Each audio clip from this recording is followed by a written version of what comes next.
اوكي إن هذا أصلي علي سلام عجب نرجع يا سيدنا بقول كلام وذهب إن مكونك حب بوريكم هيو سلطان سعيد أحمد وإيوكي أو أكوبك الشيخ ما صدق وحكم هي مكونك حي بوري أصلي علي سلام عجب إذا كعابه يوم كارديسا كتاب إلهي سنة النبي محمد صلى الله عليه وسلم أمر كإيقو ولكن أدخل رقضه ولكن أدخل رقضه ما يبقي يا سيدنا بقول وكلام وذهب عيال مباطن يكون مبقبش بارك الله لك وبارك عليكم جميعا الله أكبر الله أكبر بارك الله لكما وبارك عليكما وجمع بينكما بخير waxaa maanta magaalada Helsinki ee dalka Finland ka dhacay meher la dhihi karo waa meherkii ugu horeeyay oo noociisa ah waa meher ay ka soo qayb galeen shanta Soomaaliyeed meel kasta oo ay dunida ka joogaan waa meherka Sultan Saciid Ahmed iyo Asli Ali Ajab meherkan oo ka dhacay bartamaha magaalada Helsinki ee xarun weyn oo loogu talagalay xafladaha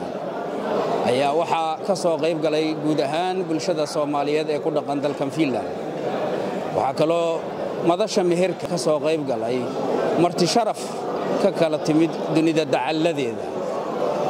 waxay dadkii ka soo qayb galay meherku qireen in meherkan la dhihi karo waa meherkii nabadda ee geeska Afrika Soomaaliya oo siyaasad ahaan iyo dhaqan ahaan muddooyinkii dambe yara kala qoqobsaneedna waxa ay maanta muujisay inay u midaysan yihiin wanaaga guurkan meherkan guurku ka dambeeyo ee xildhibaan Sultan Saciid Ahmed iyo Asli Ali Ajab ayaa wuxuu kulansaday Soomaalida ku dhaqanna isu keenay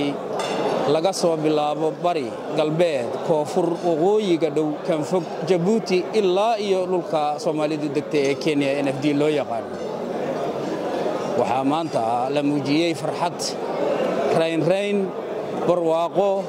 iyo guul u soo hoyatay ummadda Soomaaliyeed meel walba ay joogto kadib markii guurka meherka Sultan Saciid Ahmed iyo Asli Ali Ajab ay ka soo qayb galeen Soomaaliya oo dhameystiran oo wada dhan waxaan leenahay haddii aan nahay bahda saxaafadda Soomaalida Finland meherkan uu noqdo meherkii uu ka dambeeyay guur loo aayo dadka iyo dalka Soomaaliyeed meel walba oo ay joogaanna ay ku diirsadaan halaha ka dhigo guur tusaale u noqda dhalinyarada Soomaaliyeed meel walba ay joogaan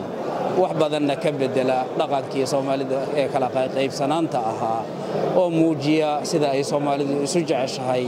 dhan kasta iyo meel walba ay joogtana ay uga midaysan yihiin guurka iyo nikaaxa barwaaqada iyo baraarahana Ilaahay waxaan ka rajaynaynaa inay ku waaraan waxa kale oo qoyskan cusub ee la yagleelay ee xildhibaan Sultan Saciid Ahmed iyo Asli Ali Ajab u rajaynaynaa inuu Ilaahay ka dhigo qoyskii